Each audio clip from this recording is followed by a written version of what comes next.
Bismillahirrahmanirrahim. Assalamualaikum warahmatullahi wabarakatuh.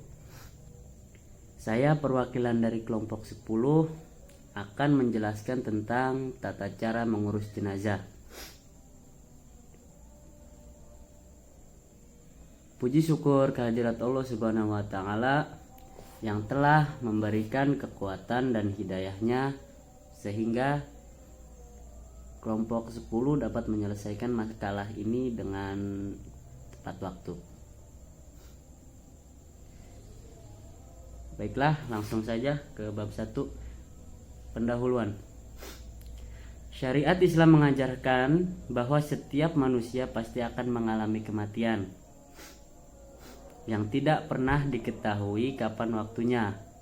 Sebagai makhluk sebaik-baik ciptaan Allah Subhanahu wa taala yang ditempatkan pada derajat yang paling tinggi, maka Islam sangat menghormati orang muslim yang telah meninggal dunia. Oleh sebab itu, menjelang menghadapi kehariban Allah Subhanahu wa taala, orang yang telah meninggal dunia mendapatkan perhatian khusus dari muslim lainnya yang masih hidup.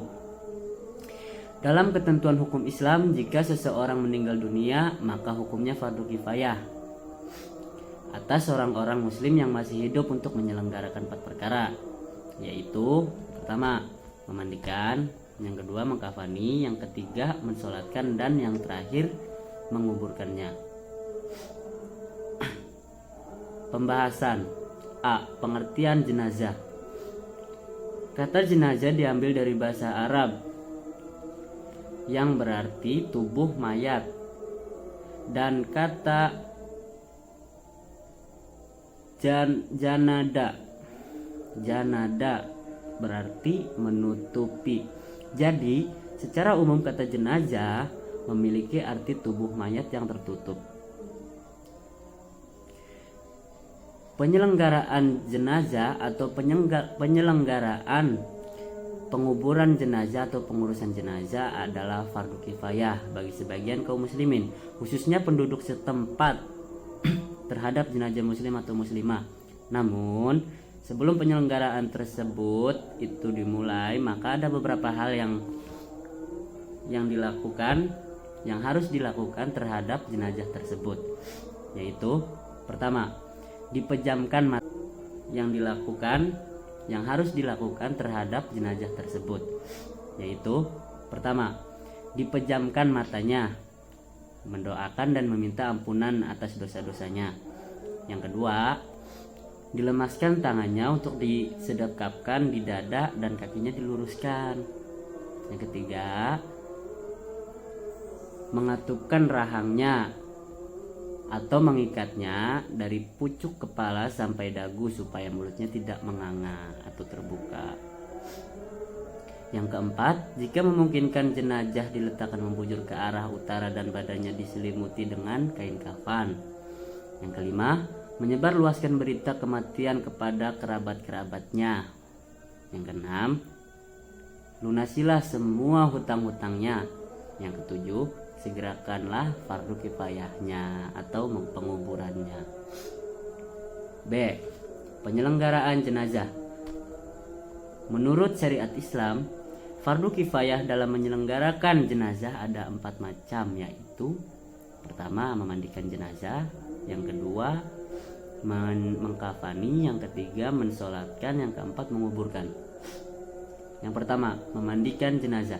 Memandikan jenazah adalah salah satu cara yang wajib dilakukan terhadap mayat orang yang beragama Islam. Caranya adalah menyampaikan atau mengalirkan air bersih ke seluruh tubuhnya walaupun ia sedang haid atau junub. Memandikan ini dilakukan orang yang masih hidup dengan menggunakan sabun dan wangi-wangian, tetapi dengan lemah lembut. Adapun persiapan yang harus dilakukan atau peralatan yang harus disediakan sebelum memandikan jenazah adalah 1.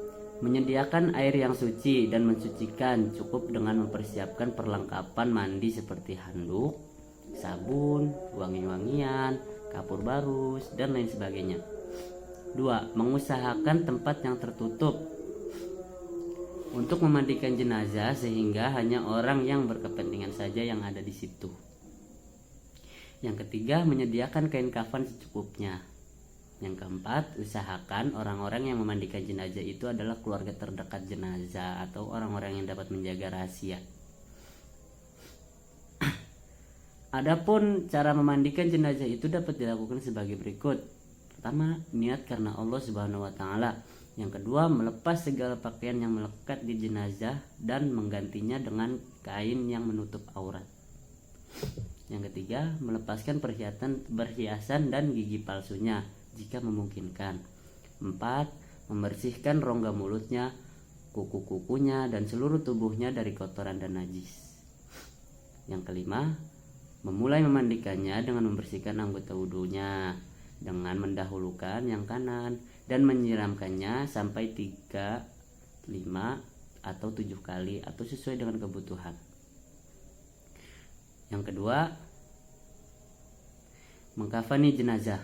Mengkafani jenazah adalah membalut seluruh tubuhnya dengan kain dan sebagainya walaupun hanya sehelai kain kafan. Mayat laki-laki disunatkan dikafani dengan 3 lapis kain putih. Hal ini sesuai dengan hadis dari Aisyah radhiyallahu anhu yang artinya, sementara itu mayat perempuan pun sunnah mengkafaninya dengan 5 lapis kain yang terdiri dari sehelai kain sarung, selendang, dan 2 helai kain untuk membalut tubuh mayat atau jenazah. Persiapan dan perlengkapan yang akan dilakukan untuk mengkafani jenazah adalah: pertama, kain untuk mengkafani secukupnya dan diutamakan yang berwarna putih. Yang kedua, kain kafan untuk jenazah laki-laki terdiri dari 3 lembar.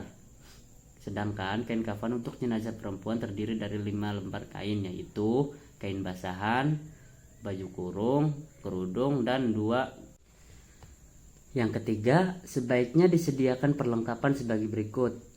A. Tali sejumlah 3, 5, 7, atau 9 antara lainnya untuk ujung kepala leher, untuk ujung kepala, leher atau pinggang pada lengan tangan, perut, lutut, pergelangan kaki, dan ujung kaki. B. Kapas secukupnya. C. Kapur barus atau wangian secukupnya.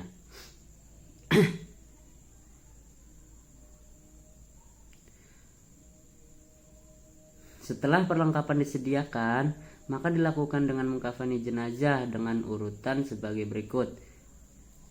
Yang pertama, pada waktu hendak mengkafani dipasang terlebih dahulu tirai atau pendinding supaya jenazah itu tidak sampai dilihat orang atau selain orang yang mengkafani. Yang kedua, kain kafan telah dihamparkan dengan letak sebagai berikut. A. Kain kafan diletakkan pada urutan yang paling ke bawah yang telah ditaburi wangi-wangian seperti wangi kapur barus. Di bawah kain kafan ini diletakkan 3 atau 5 buah tali yang diambil dari pinggir kain kafan. Cara meletakkannya: 1 helai di ujung kepala, 1 helai di pinggang, dan 1 helai lagi di ujung kaki. Kedua tangannya diletakkan di dadanya seperti ketika melaksanakan. C. Lepaskan kain selubung dalam keadaan aurat yang tertutup. D. Jika diperlukan, tutuplah dengan kapas lubang-lubang yang mengeluarkan cairan. Berikutnya yang ketiga, mensolatkan jenazah. Dalam mensolatkan jenazah terdapat beberapa perbedaan dengan sholat-sholat pada umumnya, karena ada rukun yang sama dan ada pula yang berbeda dengan rukun sholat pada umumnya. Ada beberapa hal yang harus diperhatikan dalam melaksanakan sholat jenazah, yaitu: A. Jenazah diletakkan di arah kiblat atau di depan imam apabila berjamaah, atau di depan orang yang melaksanakan sholat apabila sendiri. Posisi jenazah: kepalanya sebelah kanan dan kakinya sebelah kiri imam. B. Pada jenazah laki-laki, imamnya berdiri sejajar dengan dada jenazah. Sedangkan apabila jenazahnya perempuan, maka imam berdiri sejajar dengan pinggang jenazah. C. Setelah jamaah sholat jenazah siap untuk melaksanakan sholat jenazah tersebut, kemudian berniatlah di dalam hati untuk melaksanakan sholat jenazah. Adapun rukun sholat jenazah adalah sebagai berikut. Yang pertama, niat dengan lafaz usolli ala hadal maiti arba'a raka'atin fardu kifayati imaman atau makmuman lillahi ta'ala. Yang kedua, berdiri bagi yang kuasa tanpa ruku dan sujud. Yang ketiga, takbir 4 kali dengan urutan sebagai berikut. Sesudah takbir pertama dibaca surat Al-Fatihah. Sesudah takbir kedua dibaca selawat atas Nabi. Sesudah takbir ketiga dibaca doa, antara lain doa yang dibaca Rasulullah sebagaimana hadis diriwayatkan dari Muslim dan Nasa'i dari Auf bin Malik Rasulullah SAW. Sesudah takbir keempat sesuai hadis riwayat Al-Hakim yang dibaca Allahumma la tahrimna ajrahu wala taftina waghfir lana walahu.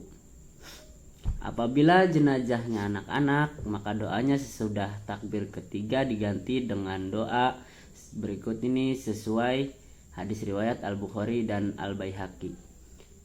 Allahumma ja'alahu lana salafaw wa zukhran wa faroto. Yang keempat berikutnya menguburkan jenazah. Kewajiban yang keempat terhadap jenazah ialah menguburkannya. Hukum menguburkan jenazah adalah fardu kifayah atas orang yang masih hidup.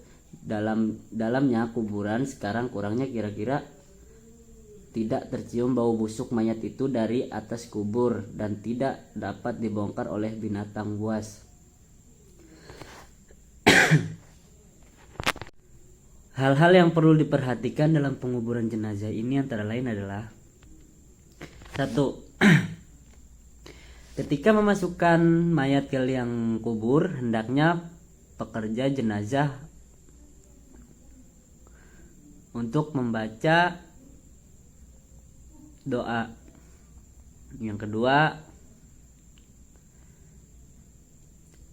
khusus memasukkan jenazah perempuan hendaklah dibentangkan kain di atas liang kuburnya.